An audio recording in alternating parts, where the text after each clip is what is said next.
नमस्कार, बुलेटिन में आपका स्वागत है। आपके साथ मैं हूं जीनत सिद्दीकी। बुलेटिन की शुरुआत करेंगे इस वक्त की बड़ी खबर के साथ। सुल्तानपुर से बड़ी खबर आ रही है। मुस्लिम वोटरों को मेनका गांधी की धमकी। ये इलेक्शन तो मैं पार कर चुकी हूं, अब पड़ेगी आपको मेरी जरूरत। ये जीत आपके बिना भी होगी, आपके साथ भी होगी। जब आप काम के लिए आएंगे तो वही होगा मेरे साथ। सुल्तानपुर से बीजेपी प्रत्याशी हैं मेनका गांधी।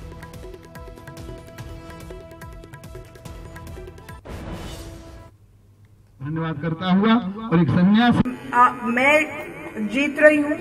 लोगों की मदद, लोगों की प्यार से मैं जीत रही हूँ। लेकिन अगर मेरी जीत मुसलमानों के बिना होगी तो मुझे बहुत अच्छा नहीं लगेगा, क्योंकि इतना मैं बता देती हूँ कि फिर दिल खट्टा हो जाता है। फिर जब मुसलमान आता है काम के लिए, फिर मैं सोचती हूँ कि नहीं, रहने ही दो, क्या फर्क पड़ता है। आखिर नौकरी सौदेबाजी भी तो होती है। बात सही है कि नहीं? ये नहीं कि हम लोग सब महात्मा गांधी के छठे औलाद हैं कि हम लोग आए केवल हम देते ही जाएंगे और फिर इलेक्शन में मार खाते जाएंगे। सही है बात कि नहीं सही है? ये आपको पहचानना पड़ेगा। ये जीत आपके बिना भी होगी, आपके साथ भी होगी, और ये चीज आपको सब जगह फैलानी पड़ेगी। जब मैं दोस्ती के हाथ लेकर के आई हूँ, और अगर आप पीलीभीत में पूछ लें, अगर पीलीभीत का एक भी बंदा फोन से आप पूछ करके पूछे कि मेनका गांधी कैसे थी वहां, अगर आपको लगे कि कहीं भी हमसे गुस्ताखी होगी तो हमको वोट मत देना।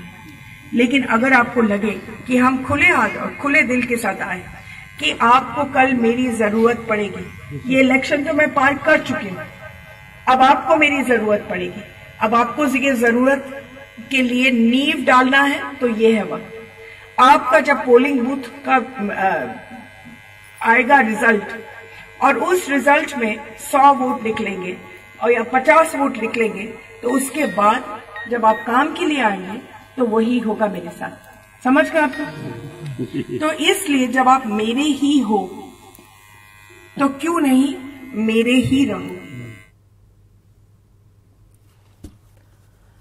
तो आपने मेनका गांधी को सुना, और अब इसके कई तरह के मायने निकाले जाएंगे, बहस होगी। उनका कहना यह है कि अगर मैं आपकी प्रत्याशी हूं, मैं तो जीत ही रही हूं, ये आश्वस्त हैं वो, लेकिन अगर किसी समुदाय विशेष का जिसका वो जिक्र कर रही है, उन्होंने मुझे वोट नहीं दिया तो वो मेरे पास काम के लिए आएंगे तो वो भूल जाएं।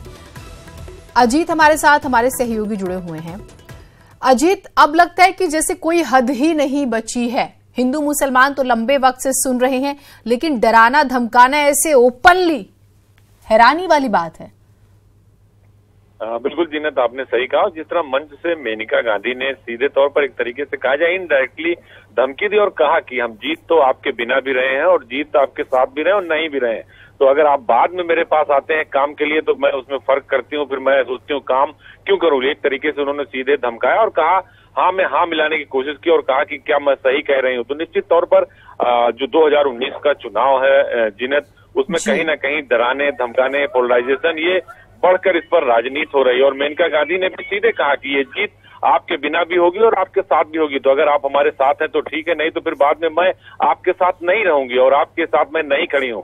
तो एक धमकाने की कोशिश, एक डराने की कोशिश जरूर की गई, और इस पर भी अब कांग्रेस भी हमलावर होगी। जिस तरह सुबह से स्मृति ईरानी के मसले पर हमलावर थे, फिर एक बार पोलराइजेशन की बात सामने आई है। और सीधे मंच से अगर आप वोटरों को धमकाते हैं, इलेक्शन कमीशन जबकि हर चीज पर नजर बनाए हुए हर जगह रिकॉर्डिंग चल रही है, तो फिर एक शायद लोकतंत्र के लिए अच्छी बात नहीं होगी। और मेनका गांधी ने लगभग आधे घंटे की सभा में ठीक ठाक तरीके से लोगों को डराने की कोशिश की, धमकाने की कोशिश की, और मंच से लगातार बोलती रहे और उन्हीं से एक तरीके से हाँ में हाँ मिलाने की कोशिश भी करती रहे और उनसे कहा कि मैं सही कह रही हूँ या नहीं कह रही हूँ। तो निश्चित तौर पर जीनत, मेनका गांधी का जो ये बयान है कहीं ना कहीं एक और चीज अजीत जो हमने सुना वो ये भी कहती नजर आई कि अब हम गांधी की औलाद तो है नहीं, कुछ इस टाइप से उन्होंने कहा, और कि उनकी तरह अब गांधी जी के व्यक्तित्व के बारे में जब हम समझते हैं तो वो तो सबके लिए जीते थे, सबके लिए जान भी उन्होंने दी, तो सबके लिए।